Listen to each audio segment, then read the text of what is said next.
For a second, I thought that the Mandarin said mandalas. And I was like, okay. It'd be a good name for Mandarin. What's a mandala?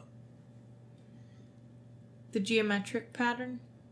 You mean a mandala? Yeah, mandala. Mandala. Mangela. Mangela? You heard it here. Maybe that's a little too much gain. I'm like spiking the fuck out of this. Maybe talk. Talk. Talk. Can you hear me fine? I'm talking. You can hear me too. Kinda. Not Yeah, as you much can hear as me. I'm just not loud. I know, that's the problem. There's a difference between being loud and projecting. I'm projecting. You don't know the difference between being loud and projecting. I project. You're a vocal retard. I'm projecting. No, you're not. Look at that. It's projected. No. See, I'm at a regular thing and it still goes up to the orange. You're quote unquote projecting. I project. Let's do it again. Projection. See, you got there for a split second, but you can't keep it up. Projection. Say, I, Emily Brummett, am projecting and keeping the voice thing up in orange the whole time. I'm Emily and I'm keeping the voice thing up in orange the whole time. Mm-mm. It was, though. Mm-mm. I saw orange. It was in green for half of it. I saw orange. It was in fucking green for half of it. Orange. If I put it up... Orange. See, that's closer. Because you don't, like, talk. You don't put your voice out any further than, like, 2 inches in front of your mouth. I talk loud. No, you don't. I'm a You gotta loud say talker. it from your chest. I am talking from my It's chest. like that... Who's that midget comedian? He's not an actual midget, but he's in all the movies. Kevin Hart. He had this bit where he's got a friend or family member or something. Someone, like an uncle or something that came out of, like, prison. And he was just telling him about, like, what prison life is. And you had to teach Kevin how to talk. Because Kevin was just kind of... He wouldn't really, like... He would just basically kind of vocally talk to himself. And his relative was like, you gotta say it from your chest! Say it from your chest! I think I would hide in a corner. Yeah, that's the problem. You gotta say it from your chest. I'm saying it from my chest. No, you're not. From my chest. See, that's closer. I taught this shit. I know what I'm talking about. I got a master's degree in how to talk. Good.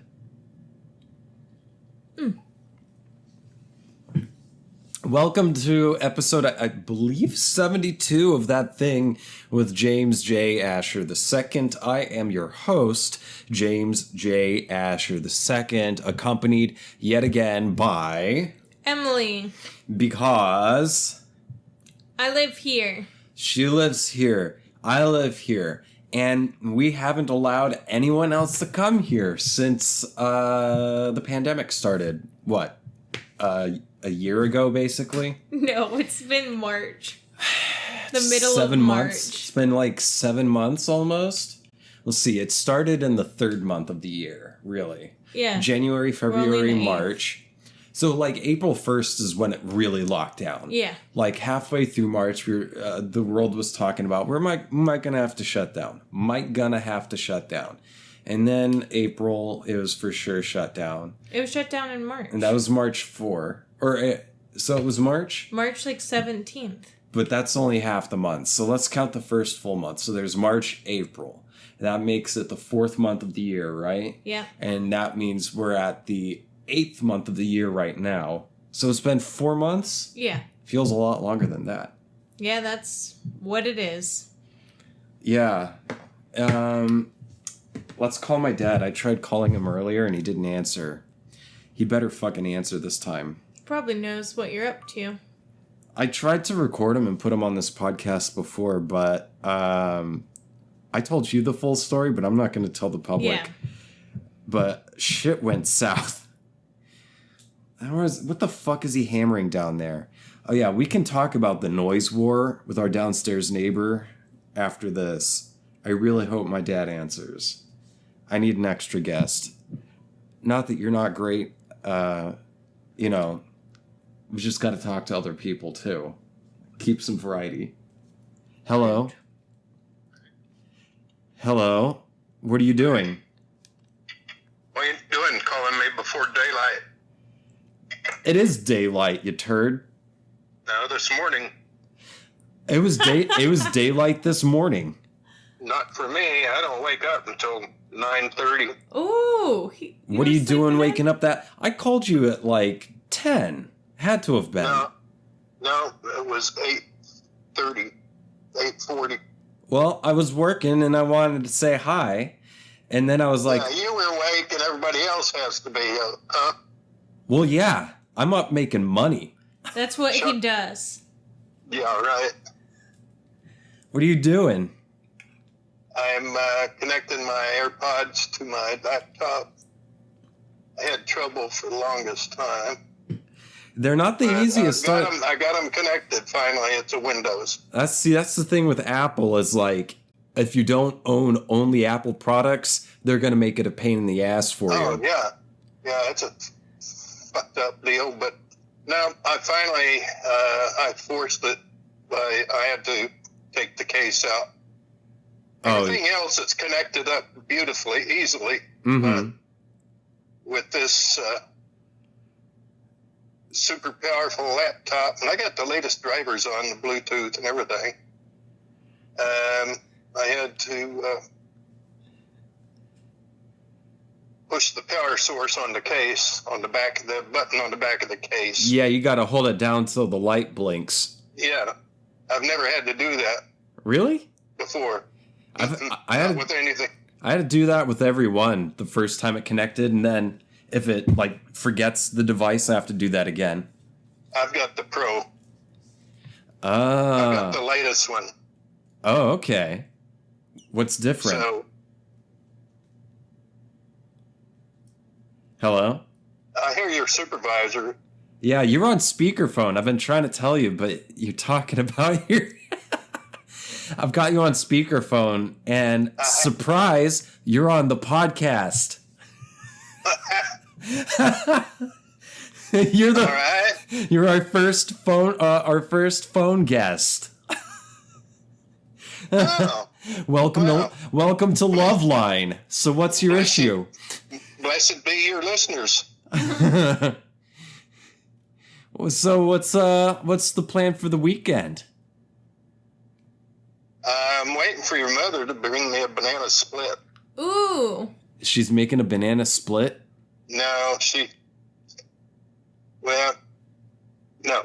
No? You're just waiting for it to happen? She's out shopping in the safest sense. Like on the laptop? No, she's out in her car, one of her cars. Whoops. I'm trying to log into a secure device. Oh, is she going to stop by Brahms? Yeah, you interrupted my login, and I've got it now. Okay. Well, that sounds like a personal problem. Well, fuck that shit.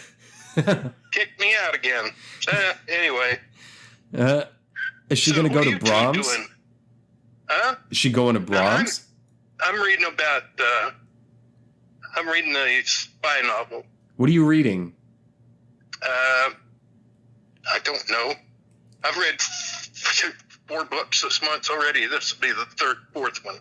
How long does it take you to read like a 300-page novel? Oh God, 2 days. That's it? Yeah. Are you? I'm actually read that. Yeah, it's called National Security. It's a Jericho Quinn novel. He's an Air Force OSI agent who's undercover. What's OSI? Office of Special Investigations. So. Is that like the FBI of the Air Force? Yeah. So except he's undercover in Saudi Arabia now.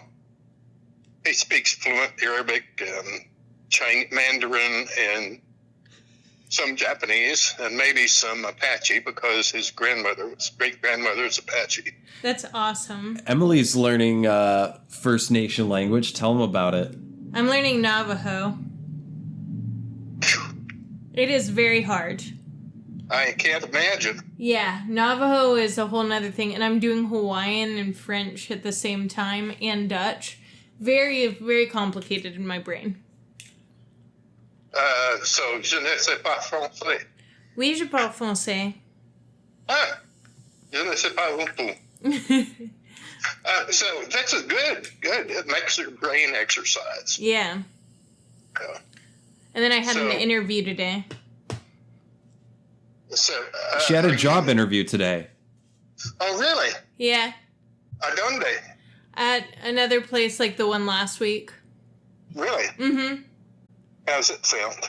It sounds good. I think it went better than last week's. This one was a Zoom interview with more than one person.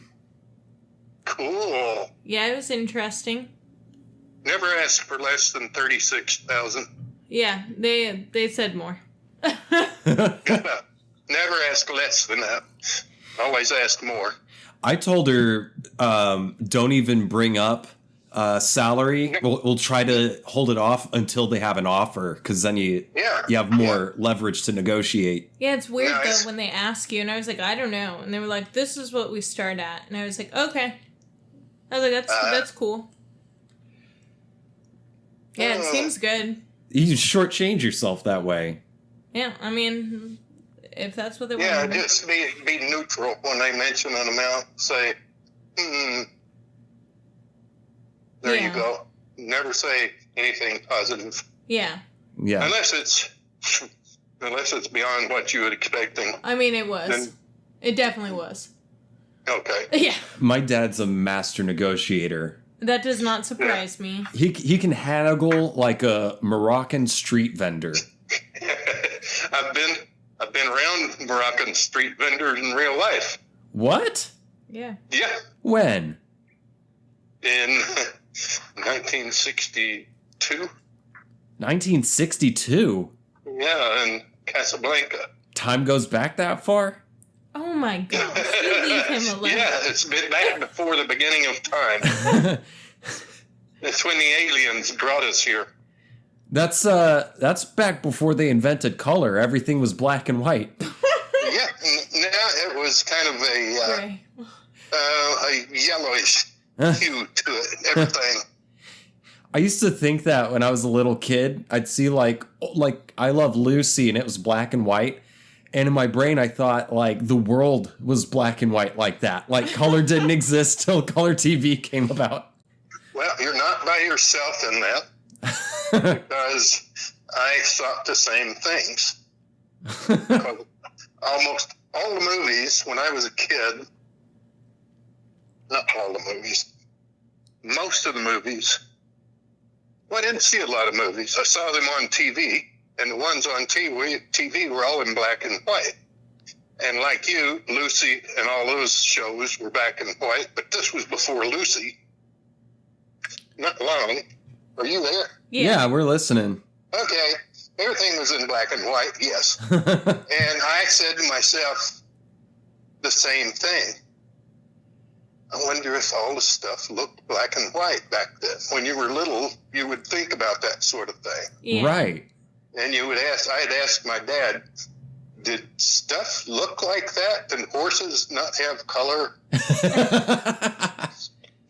And those were the things on TV, on the movie screen. My dad would take me to see shoot-em-ups, and they were all black and white. They would have shoot-em-ups with famous people like Lash LaRue. Lash LaRue. Have you heard of? You've never heard of Lash LaRue? It sounds like a makeup. It sounds made up. No, but you got it. Lash LaRue was a movie character who had numerous movies. Was it like westerns shooters? Yeah, like Zorro was made up, and Wild Bill Hickok, all those guys, but those were real people. But no, there were people like Lash LaRue. See, you're the Lone Ranger and all of them. And I imagine stuff being old, it had to be dark, different colors. Right. It makes sense for little kids. Yeah. But you can't imagine little kids now thinking stuff's in black. Even you guys. We're like the last generation to grow up without cell phones. I had a cell phone in the 7th grade. Yeah, that's true. But you had them pretty early. fairly early. I remember Mom had the Palm Pilot, and you had to, with the little stylus, you do those little like symbols to write with it. Yeah. It's kind of a shorthand. Right. And it was mainly a calendar and a notebook. But the software for it, but I was already working on DOS then. Wait, you were working on DOS? On my computers were DOS based. I had a computer that was DOS based before the truly functional Windows came out.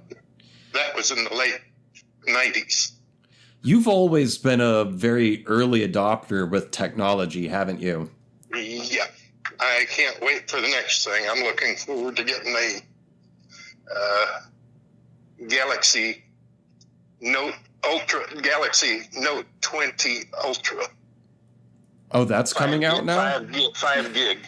Yeah, they're out now. Well, they'll be out in a week. So. Oh. And they'll, I'll have to buy a purse to carry one in.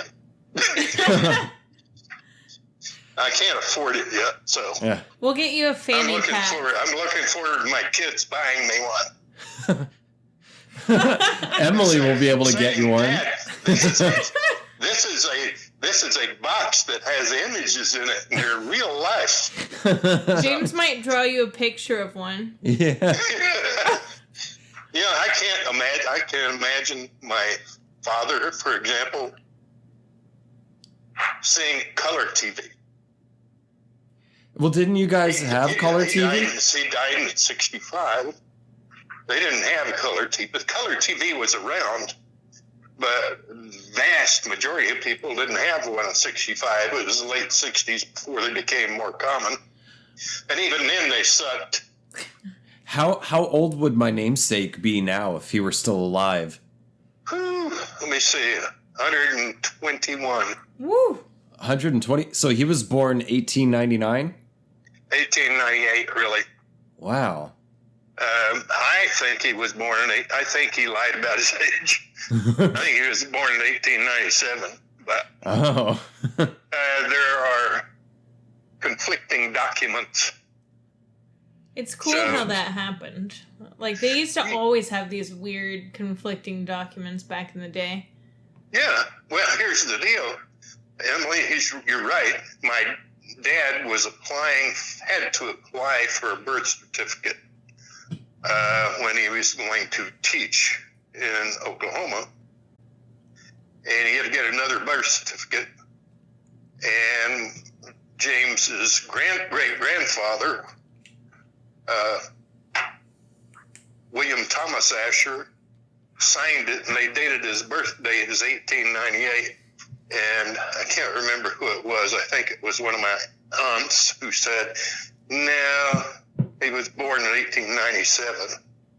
So even within the family, they were like, when the hell were you born? Yeah. 1 or 2 years difference didn't make much back then. If you lived to adulthood, my mother was one of 13 kids. Holy shit. And I was this would include stepkids. Yeah. Oh, yeah. But I only knew 3.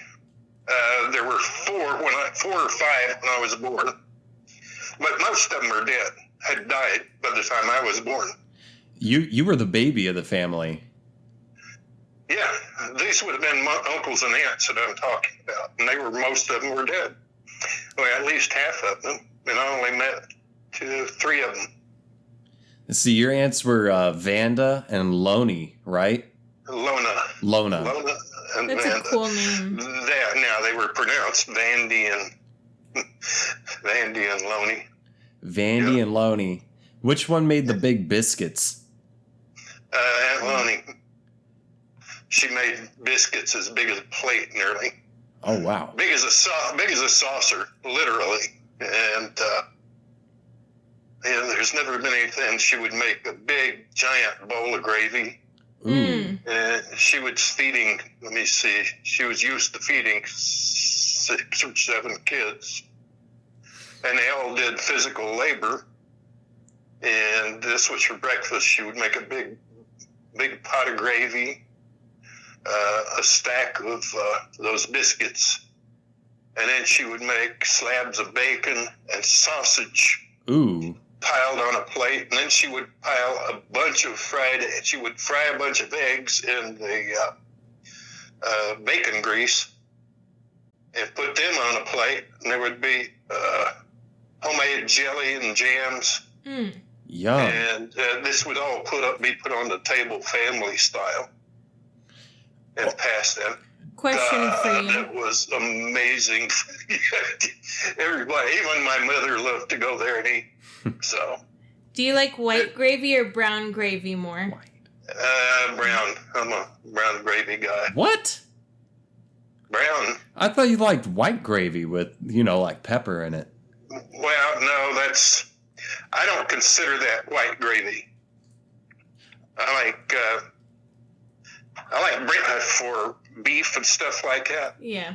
I mean, generally, I like brown gravy. For breakfast gravy is a cream gravy. Right. That's got bits of sausage and or bacon grease in it. Kind of like the gravy they do at Brahms for the biscuits and gravy. Yeah. No, that sucks. Where they chop up. What they do is they hack up leftover sausage and put it in there. Yeah. Brahms. And I don't care for that. This is nothing. That's nothing. But I have to say, Brahms and McDonald's are closer to old-fashioned gravy than that you can get commercially. Huh. It's just not as good. It doesn't have grease in it. Didn't some of your relatives have dirt floors in their house? Yeah, my mother basically grew up.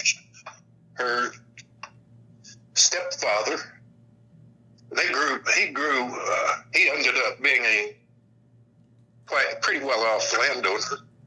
Huh. You met one of your cousins they live over in Arkansas now, who was a top sergeant, master sergeant with a star in the center. He was a top kick in the Army. He retired. He was in Army intelligence, Signal Intelligence Corps. They live over there in Arkansas. He's basically our first cousin, like Garland, except their would be my grandmother's step-grandson. And Granny was from Arkansas, right? Yeah, she grew up in Johnson County, Arkansas. Most of them grew up in Johnson County. Where was Grandpa from? Johnson County. Oh, is that where they met? They met around Clarksville. Back then, there were little communities, and people eked out livings in the mountains. And this is mostly mountain country over in there. And there was no big farms like there are here, or especially in central and western Oklahoma. No giant farms. People grew enough for cattle they needed to feed their families and or sell. There were no big cattle ranches over there. Just sustenance farming in the Ozarks? Subsistence. Subsistence, yeah. Yeah. But, no, she grew up there. My dad was rich by comparison. My your great-grandfather, William Thomas Asher, had a team of mules, and your wealth was pretty much governed by the number of cattle and livestock that you had. Because that way you could do more labor. Yeah. You could do more labor, and you could, you didn't put your money in bank. Your money was not in a bank. Mm-hmm. Banks weren't a big deal then. Your money was in livestock and land. Huh. And so their first date was in a surrey with a fringe on top. Was a what? Their first date was in a surrey with a fringe on the top. What is that? Like in Oklahoma. Well, it's a buggy that's got a back and a sides. It's made for riding. Oh. It's made for carrying a couple of people, or some of them are big enough to carry a whole family. Yeah. It would be padded seats, and it has sides, top, and then it had tassels all the way around. That's called a fringe. A surrey with fringe on top. And they'd have one horse, or it depends on the size of the surrey. And there's a song about that in the play, Roger and Hammerstein play, Oklahoma. Oh. And the first date is a surrey with a fringe on top. And that's what your mom, your grandma and grandpa, their first date was in a surrey with a fringe on top. Sounds like something out of a movie set in the Old West or something. Well, your grandpa hunted with his brothers and cousins, but he would go on horseback or on a mule because he was paraplegic, and he would hoist himself up there with his arms, but he would have to kind of tie himself on there, but not totally, because you couldn't get down if the horse had a problem or something. And yeah, he would go hunting with the guys on horseback. And see, Grandpa had polio, right? Well, he had some. They don't know. Oh. The suspect disease, or whatever caused it, when he was, I'd imagine it was in 1902 or so, or 1903. He had some kind of ailment, and he ended up paraplegic. And so from 5 or so on up, he had to use crutches. And he walked on crutches. And he would walk miles a day. Even when he was in his 60s, he would, on wooden crutches, and he never used one they were oak crutches. Huh. And he was very particular about them, and he would walk a mile to town every day just to visit in the heat when he was an old man. Well, when he was elderly, back in the 50 years ago, 65 was elderly. And he just lived his life on crutches. He was either 66, maybe 67 when he died. Huh. I'm not sure. You have a heart attack? Yeah. And it wasn't his first one either, was it? No, he had one. He had one 10 years earlier. And the doctor, the only doctor I had known since I was, had said that if he lived 10 years, he'd be lucky. And that's how much longer he lived. But he never stopped doing anything. They didn't talk about food or behavior or that sort of thing. Yeah. And he walked everywhere anyway. And he was a girls' basketball coach for a minute, wasn't he? Yep. I figure in a town that's south of us now, about 20 miles. Oh. It's right. It's actually almost between Canadian and Hannah. It's just on the opposite side of the river. And he was a judge, right? Yeah, he was a justice of the peace, which was a common opinion. It's a court of arraignment back in the day. Huh. So Judge, and he taught school. The guy that helped us remodel the house here was one of my dad's students back in 45 after World War II.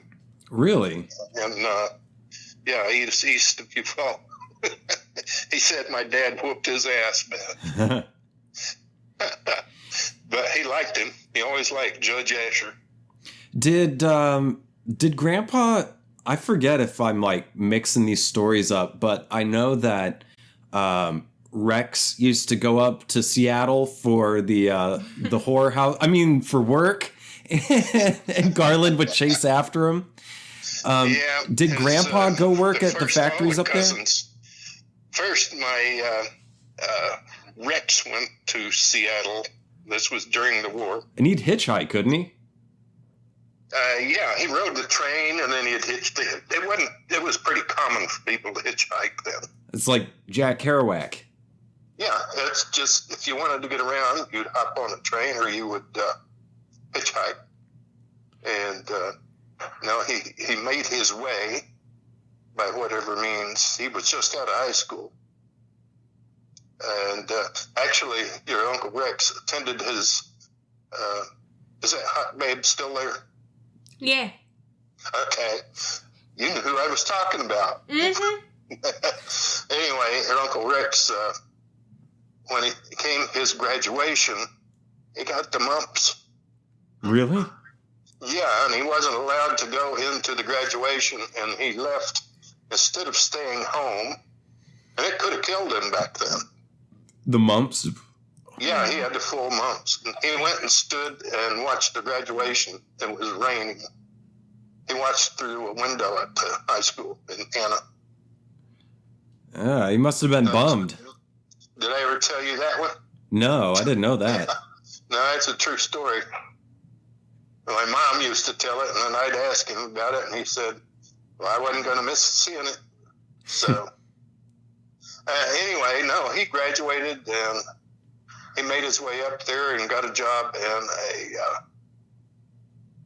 he and my dad had talked about it. He made his way up there and got a job in a war production plant. And I'm not sure what they made. And I think he worked for Boeing. Oh, he worked for Boeing after the war, too. And he was in the war, right? He was in two wars. Yeah, he was in combat in New Guinea and in the Philippines. And I'm the only one he ever talked to about it. And that was when he was older. And then he was in combat from the first through the end of Korea as well. So he was in two wars.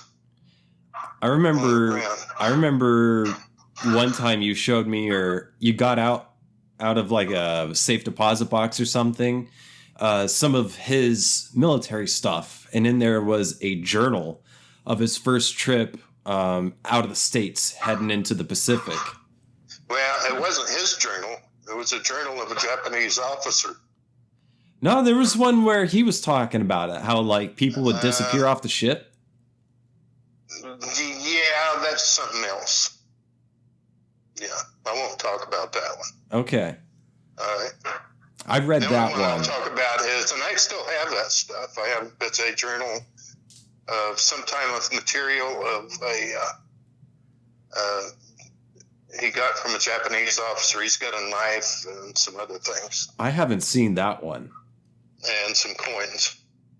And I don't know if I gave that knife to one of his boys or not, but they're not really interested in that stuff, and I'm not giving it to them. So, fuck that shit. If they're not interested, then I'm not. I've told them before. So, I've got all of his service ribbons and his combat infantryman's badge. Huh. And it's a unique one. It's red. I've never seen one like that, and I've never heard of one like that. And I looked it up. What? And I saw it on his uniform in a photograph. What branch was he in? He was the Army. He was at 5 stripes when he quit. Resigned. What is that? He all he had to do was stay in another 8-10 years to retire. But what is that, like a super sergeant? 5 stripes? And then it was Sergeant First Class. That's what it still is. Sergeant First Class. The next highest is 1 stripe in the Army. The Master Sergeant. Oh. And if he had behaved, he would have been a Master Sergeant. What, did he misbehave? I would be surprised if he wasn't a Master Sergeant and didn't get busted. So. Did he misbehave? Yeah. He was kind of like your father. No, he was. Yeah, he liked to party and fight and stuff. Emily thinks that all Ashers are misbehavers. Oh, no. Naughty boys. I very seriously considered becoming a priest. I'm sure. After I saw James for the first time.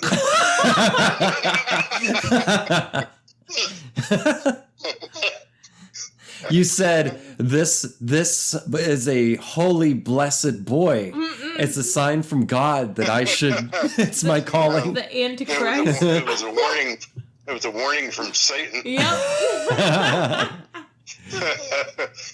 Now, you asked about my dad. My dad did the same thing. He took a train and he went to Seattle, and he worked in a work plant. He did book work. I don't know what he did. Huh. Oh, he was a record keeper of some sort.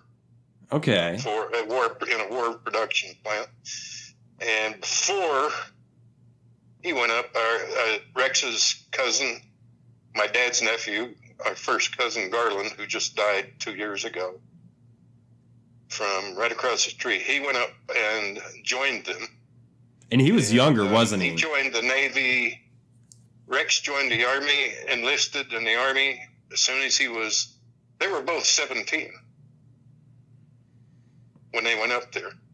Wait, I thought Garland was a bit younger than Rex. 6 months. Oh, Rex okay. went in the Army, and when Garland turned 18, he went in the Navy. Well, and he was in the Pacific. But, those were different times. And yes, it was Technicolor. I can't imagine the things they saw. I can't imagine the things I've seen. So, yeah. So what? But they were up there until the end of the war. My dad was up there till when I was born. Really? Yeah. He came home, put some bread in the basket, and then went back. He actually made 2 trips home, and I refused to come out.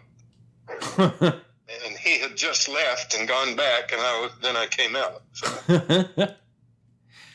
So. What was Granny like? Oh, Granny was a babe. She was. I'm listening to my aunts. They said that her grandma was a beautiful woman, and from the old pictures that they took back then, in an old-fashioned sense, you can see she had beautiful, lovely features. Like old daguerreotype pictures on the tin. Yeah, there are a couple of her at that age, and there are no pictures of her really. There are a couple of pictures when she was in her 30s. Uh-huh. During the Depression. And there's one of her and Pee-wee and BB, and Rex isn't in it. And they're out on this farm west of town, and it looks like a Depression photograph, except they weren't that bad off. Everyone was affected by it. Right. But, and the Dust Bowl. Yeah. But the Dust Bowl wasn't really bad here. It was out in the Kansas. Western part of the state. Out on the plains is where the Dust Bowl really was. And they're still missing all that Inside, topsoil, aren't they? The Dust Bowl was like a biblical cataclysmic thing. It was, if you've read about it and seen documentaries about it, it was, it's amazing more people didn't commit suicide, and there were thousands that did, I guess. It was amazing. Have you ever gone looking for diamonds in Arkansas? I went to Arkansas. They used to go over there and visit a couple of my uncles when I was a kid, and we'd go over and spend a night or a weekend, a couple of nights, with one of my uncles, and I'd mess with the farm animals and draw water out of the well and that sort of thing. Yeah. And because they had the same thing, but they only moved into a small town here when I was born. Right at the end of the war, that's when they moved from a farm themselves. After World War I? Yeah, so that was unused. World War II. Oh. I'm not that. It's like 5,000 years ago when you were born. Yeah. Give me 20 more years for that. Yeah. No. Let me see. My mom would have been... my mom would be 1,000. She'd be 114 years old now. Oh, wow. Yeah. And I was, she was 39 39 when I was born. Really? Yeah. So, like your mom was like 50 when you were born. That's what's wrong with She'll be glad to hear that. Oh, yeah, Martha's gonna come for you. You better watch your back. That banana split's gonna be laced. Listening. She's in there eavesdropping anyway. So tell me about the first time you ever used a computer, like a PC sense. Oh, jeez. I thought you were going to ask me something about using my hand or something else. So, I was 10 for that. Where you figured out you had hands? 1981, I had the first. No, it was about 1980. I had the first. Had a DEC computer. What's that? The name of the company, DEC, on my desk, and we got hooked up for. Between campuses, you could send emails, but they weren't really emails. You could send DOS. You could send DOS messages. There were no Windows then. So it was like an early internet. And it was an old version of DOS too. But I could do spreadsheets on it, and it was very cumbersome. The thing is, though, you could print them out on dot matrix printers. Oh yeah. And my boss, who was, I'd say 20, 30 years older than me, I mean, he was kind of like, what the fuck is that thing? It's just, it was like an alien device on my desk. So, but I did all the, I was controller for the budgets for all the colleges and all the finance attributes, and I was able to do estimates and that sort of thing on the computer. It was cumbersome, but I enjoyed doing it.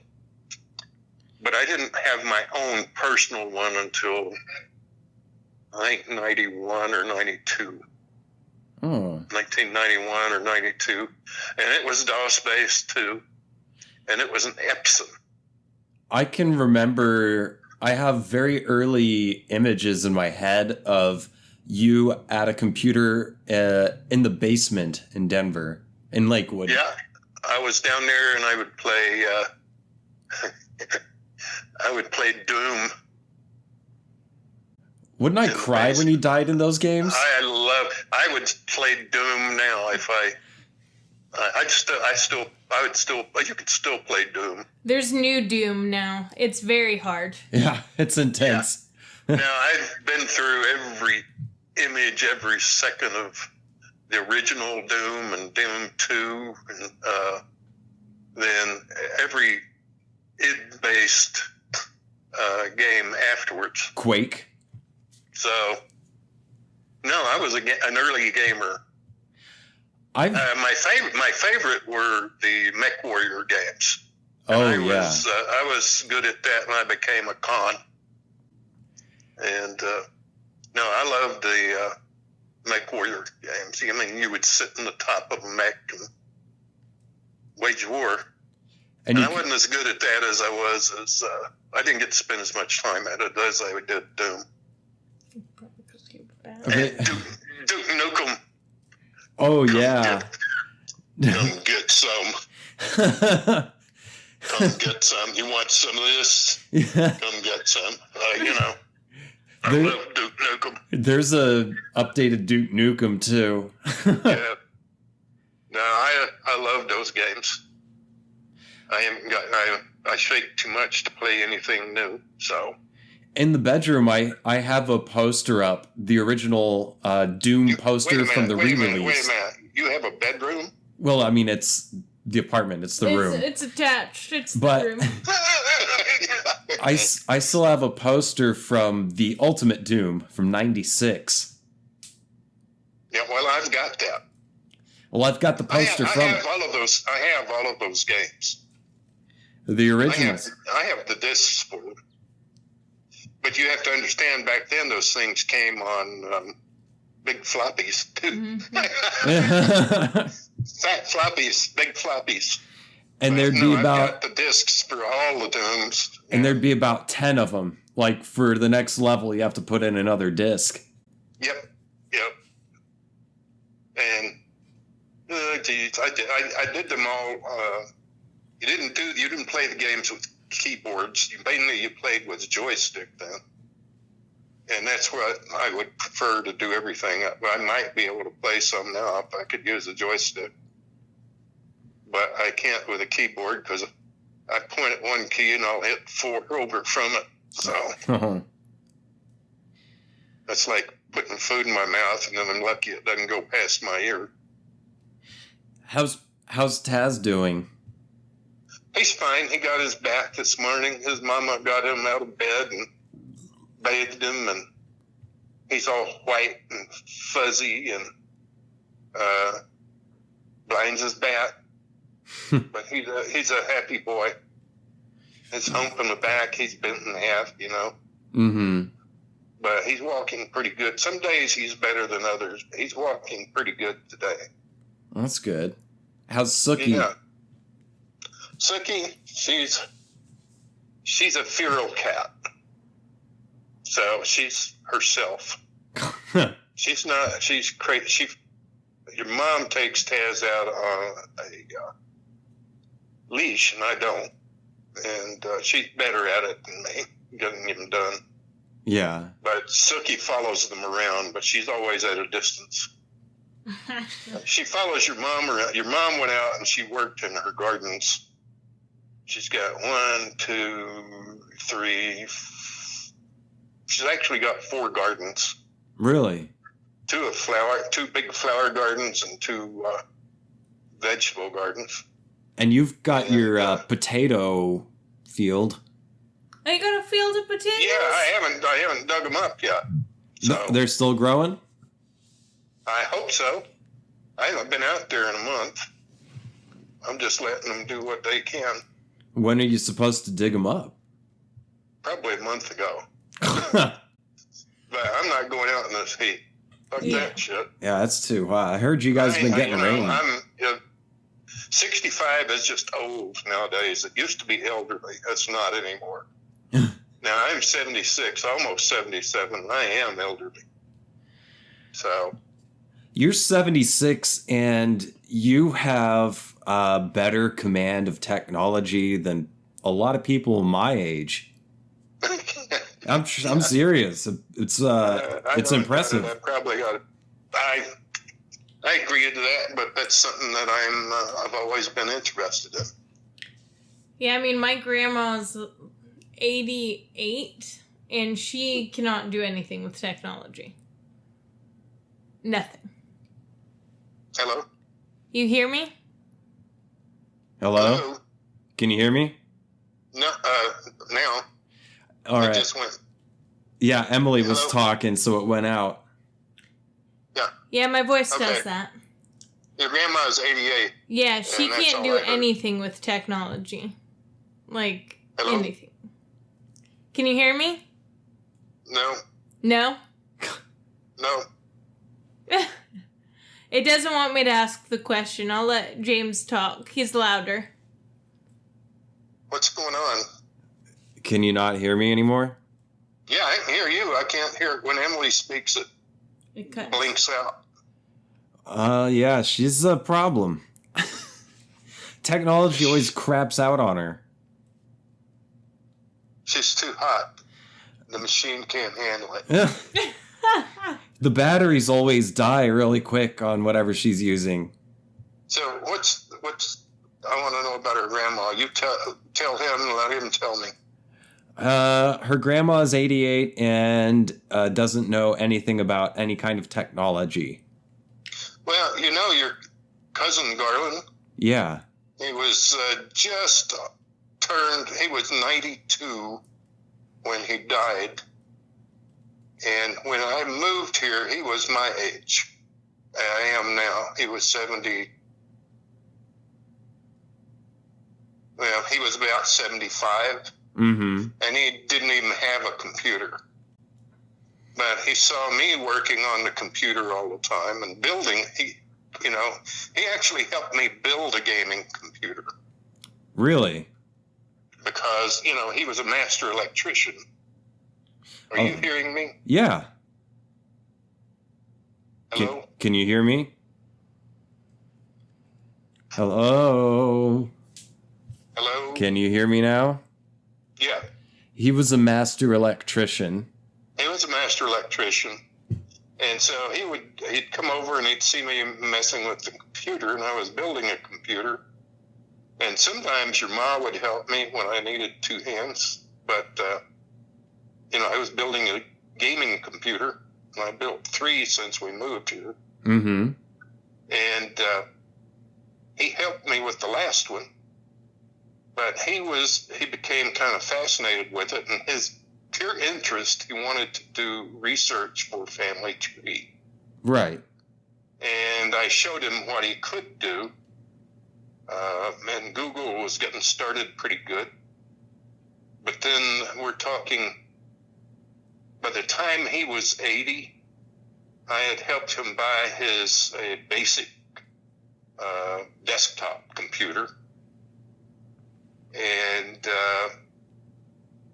he was all thumbs because he had these fingers that were like sausages. Yeah. But he was steady as a rock, but he could never get in his mind that a file was like a cabinet with information in it. And you could have different cabinets with your files were sorting and that sort of thing. He had trouble with the software, understanding the concept of the software, but he was able to research, and I set him up on all of the software. Yeah.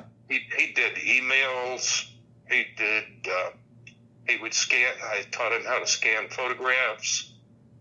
He scanned photographs, and he would email photographs, and he would place photographs into his genealogy program that I set up for him. Yeah. Family Tree. And I've got the database to his program. I don't think any of his kids have it. I have it. And he did a very large Curtis family tree. And it's got a lot of Asher in it. And he's got a ton of photographs in there that he did himself. But he was fascinated with it, and by the time he was done, he had I helped him buy he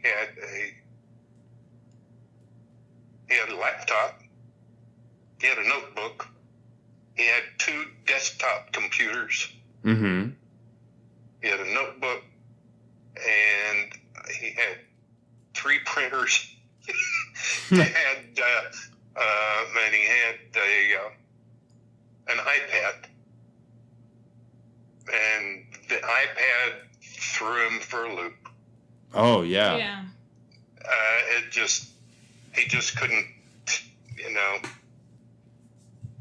that was, the touch idea was beyond it. A keyboard he was kind of okay with, but it wasn't unusual for me to get a call at midnight. You deleted this file when you were over here this afternoon. I remember you getting those Working on calls. it for days. You deleted this file, and I'm gonna kill you. Shit like that. No, and I'd go over, and he'd just hidden it from himself. Oh yeah. He'd held down the key, the pad on a mouse, and moved it to a different folder and that sort of thing. And didn't know what folder it was. But it was pretty amazing. He started when he was 75. And learned computers. And it had to do with desire and lack of fear. But his big problem wasn't the equipment, it was with... but he was amazed at what you could do with them. He just couldn't fully grasp all of it. Right. Yeah. He couldn't grasp the software. Couldn't get his mind around a lot of things. And, you guys have a lot of things that I'll never figure out. So I don't know what that would be right now. I wonder what kind of stuff, when we're older, what we won't be able to wrap our heads around. See, that's one of the things I hate, dying and leaving the people I love. But I have about almost an equal desire not to die. I'm missing all the books I haven't read. Yeah. And the books that haven't been written that I haven't read. And all of the technology that's coming. Fascinating. So, in that respect, I hope I'm going to become a spook and hang around and watch you guys. What kind of... I promise to close my eyes when you're naked. Especially you, guys. God almighty. When I'm naked, it's like I'm wearing clothes anyway. I'm so hairy. You're like Does your he have granddad. fat toes like you? I don't know. My dad had quite a bit of body hair, but it was not curly, it was silky. Really? James is part he had werewolf. He had black hair. Literally, he had black hair on his head Mm-hmm. until he went Bald. gray. Oh, gray. But he still had most of his hair dark when I was a kid. But then he went gray, but his body hair went gray too, kind of. Huh. But I remember when I was a little kid seeing the long black hair on his arm. I was fascinated. I used to be fascinated watching my dad shave, needless to say. Those old single blade razors. Oh, yeah. He used one that was a one blade. He didn't use when I was, I guess until the war, he used a straight razor and a strap. Right. But then I don't remember ever seeing him use a straight razor. Have you ever gotten a shave with a straight razor? Well, yes. I had one in France. What? 3 years ago. 3 years ago in March, I got a haircut. In Paris? Yeah, right in the center of Paris, about 200 yards from Notre Dame. Before it burned down. There are 2 islands right there together. Mm-hmm.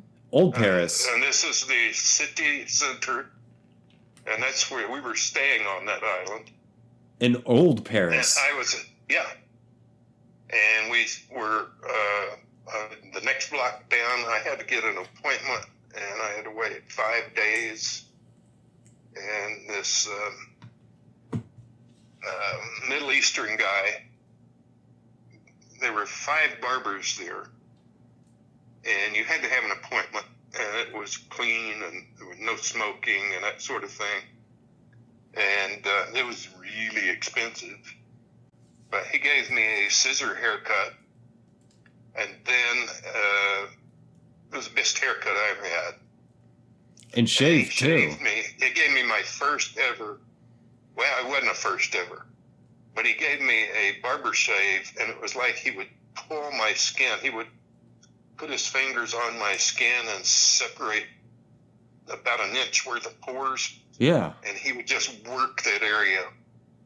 Oh, wow. And I was in his barber chair for more than an hour, probably an hour and 10, 15 minutes. Your mom was waiting on me.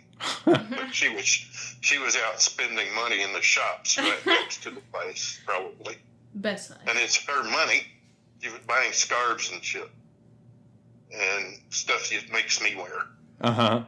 And this guy shaved me, and I didn't have to shave. I don't have to shave every day much anyway, but I didn't even have to shave my neck. Wow. For 3 days. And 2 days later, I looked like I was fresh person, shaved myself. Huh. I could rub my hand on my face and my neck. He would put his hands in different places on my neck where your hair goes different directions. Uh-huh. And he would find that, and he would eke out the hair of the nooks and crannies. I never felt or seen anything like that. Huh. And it was worth every penny. I don't know. I probably had to pay $7,500. But I tell you, it was worth. It was an amazing experience. I felt like I'd been worked over, and I was clean shaven. Yeah. To say the least. It must have felt. Did you get like the warm towel on the face afterwards? Oh God, yeah. And some light astringent lotion that didn't have much of an aroma, which I can't stand. Mm-hmm. Smelly stuff, men's stuff. I don't like women's, unless it's just barely legible. I mean, not legible, barely discernible. Right. I can tolerate that. But Garland would go bathe, and he'd come over here, and you could smell him. But when he got out of his car, he'd put on men's lotion. He wore a lot of cologne. Yeah. Yeah. But, no, that trip to Paris, that 10 days was amazing. We would walk back streets. We went into a pizza shop that was like... the main seating area was barely 10 feet across and maybe 20 feet in length. And you had to sit in chairs up against the window. Not chairs, stools up against the window. And they would bring your they would serve your pizza there. Huh. And we'd stroll hand in hand on these dark streets, narrow streets back down to the island, and watch people down on the banks of the Seine having a party and singing and playing guitars and mandolins and shit. I've got some videos of them. Oh, really? Yep. It's that was a great trip, except for the plane flight. That just kills me. The time difference. Oh yeah. Not the time. The plane ride is just atrocious. Even if you're in first class or business class, it's miserable. It's a long flight. Yeah. 12 to 14 hours? Actually, it depends depends on where you're connecting. You can't get one from here directly there. You got to go Right. to Dallas or Chicago or Atlanta, and both times we went through Atlanta. And we had a 4 or 5 hour layover there. Oh. And that's a pain in the ass. One time we had one of those fancy lounges, but because of the price of our tickets. But it's just the travel part is a pain in the ass. Yeah, it's boring, and then you got to sit. And then it was back when you had to go through security and that sort of thing over there. And there was this tall,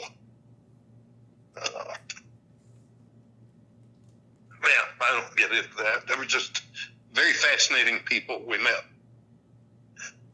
over there. I got pictures with some gendarmes. Oh, really? And and it depends on where they were. But then there was something happening at the Arc de Triomphe, and a bunch of gendarmes pulled up there, and I tried to get one to take his picture with me, and he had his submachine gun across his chest, and he says, "No, monsieur, No es possible." Oh, Emily. then, Emily just said she thinks she got the job. What? She just looked at me and said she's looking at her phone and saying, "I think I got the job." Is it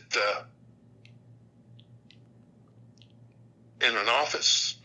It's in an office, but I think they're doing remote right now. It's troubleshooting basically. Are you off? Are you guys still on speaker? Yeah, we're on speaker. Okay. I should actually probably wrap this up. The camera died a couple minutes ago. Okay, I was wondering how you guys are going to work that. You both working remote. Oh, I'm sure it'll be fine. As long as you do what you're told. Yeah. As long as she does what she's told. No. What? As long as she does what she's told. Ah, I'm the boss, I'm the manager, I'm the man. yeah, right. All So right. am I. You are as much as I am. Well, do you have any parting words before I let you go? No, I love you guys. Love you too. Try to enjoy your lives. I'll try. Yeah. Bye. Bye. Okay. Emily, you want to come sign off real quick? Yeah. Well, thank you for tuning in. That was my dad. He likes to talk. I love listening to him talk. He has great stories. He's a very intelligent man, and he's just great to listen to. And I'm glad I got to share him with you. And if you're watching, sorry, the camera ran out of juice, but you're getting to listen if you've made it this far. Emily, any parting words? Thank you very much for listening. I've got a phone call to make. She has a phone call to make. I'll let you go. Thanks for tuning in. If you're able to, please become a Patreon subscriber. Oh, there's all sorts of noise coming up. Fucking Amber Alert. Who's gotten kidnapped now? We have a gray Chevrolet Trailblazer SUV in Crystal City, Texas, on the loose. So if you see that vehicle on the loose, call the cops. And I love you. Be sure to subscribe if you haven't. And again, if you're able to, become a Patreon subscriber at patreon.com/thatthingwithjames. I will catch you soon. Sorry I missed like the last week and a half. It's just kind of been going a little nuts in quarantine. But I'm back for this one, and I'll try to be back again next week. I love you. Bye-bye. I was like,